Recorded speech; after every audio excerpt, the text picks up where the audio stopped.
Meanwhile, the ICG is conducting a search and rescue workshop and sea exercise in Paradip to enhance coastal security and emergency preparedness. Northeast IG Iqbal Singh Chauhan has said, and I quote, "We are annually conducting a regional search and rescue exercise. It is to validate our standard operating procedures and coordination with other agencies," unquote. Let's in fact listen in to what he said. We are annually conducting a regional search and rescue exercise. Is basically to validate our standard operating procedures, coordination with other agencies. So today we have almost Northeast maximum ships have participated. There were 2 OPVs, 4 PVs, 2 smaller vessels. So this exercise we conduct annually. So basically that we are updated with what all is happening, standard operating procedures, validation of that, and in case there is any improvement required to be done, so we do that. We also involved Air Force aircraft today for dropping life raft. So you could have seen all those. All right, now joining me on the telecast is my colleague Akshay Maharana.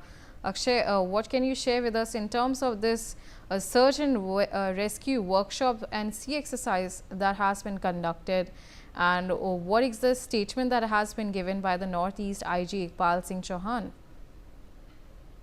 देखिए, जो ये कहीं ना कहीं जो समुद्र तट इलाके हैं, उन इलाके को कहीं ना कहीं समृद्ध करने के लिए ये किया जा रहा है। तो कहीं ना कहीं तमाम इलाके में कैसे जो लोग हैं, जो तटीय इलाके में रह रहे लोग हैं, वो कैसे सुरक्षित रहेंगे, और तमाम जो तटीय इलाके में कैसे जो जहाज आ रहा है उसको आइडेंटिफाई किया जाएगा, और तमाम बारे में देखते हुए ये कहीं ना कहीं एक बड़ा जो ये ऑपरेशन है। तो कहीं ना कहीं तमाम ये जो ट्रेनिंग का प्रपोज पे ये जो ऑपरेशन किया जा रहा है, तो कहीं ना कहीं ये जो तटीय इलाके से लेकर तमाम जो इलाके हैं, इन इलाके में कैसे सुरक्षा के साथ साथ कुछ ऐसे कुछ इमरजेंसी होगा तो कैसे उसको निपटा जाएगा, ये तमाम बारे में ये ऑपरेशन किया गया है। तो कहीं ना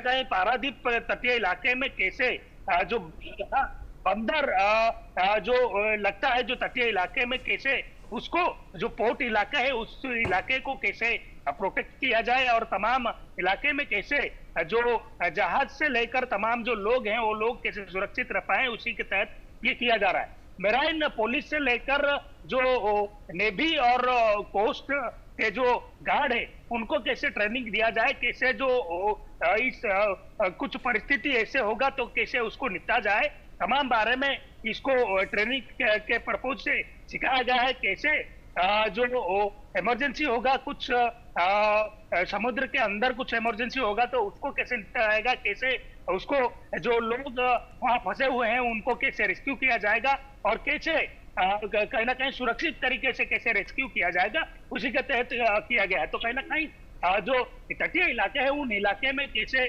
फिर से सिक्योरिटी को बढ़ा दिया जाए, कैसे जो पारादीप से लेकर कैसे गोपालपुर तक जो तटीय इलाके हैं उन इलाके में कैसे हाई अलर्ट रखा जाए, कैसे उन इलाके में जो जहाज से लेकर तमाम जो लोग हैं जो घुसपैठिया कभी कभार आ जाते हैं, कभी कभार कुछ जहाज समुद्र के माध्यम से उस जो देश के अंदर आने की कोशिश कर रहे हैं उनको कैसे रोका जाए। तो तमाम बारे में कहीं ना कहीं ये देखते हुए ये एक बड़ी जो ट्रेनिंग ऑपरेशन है, कहीं ना कहीं इस पर्पज से जो लोग जो तटीय इलाके के लोग हैं वो लोग कैसे सुरक्षित रहेंगे, कैसे जहाज में कुछ अनहोनी ना होगा, और कहीं ना कहीं जो तटीय इलाके के अंदर जो नेपाल से लेकर कोस्ट गार्ड से लेकर तमाम जो सुरक्षा देने वाले टीम है, उन टीम कैसे कैसे सुरक्षित तरीके से रेस्क्यू कर पाएंगे, उसी के तहत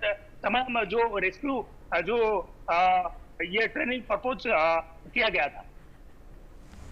All right, Akshay, thanks so much for joining us on the telecast. Meanwhile, some news coming in from Assam.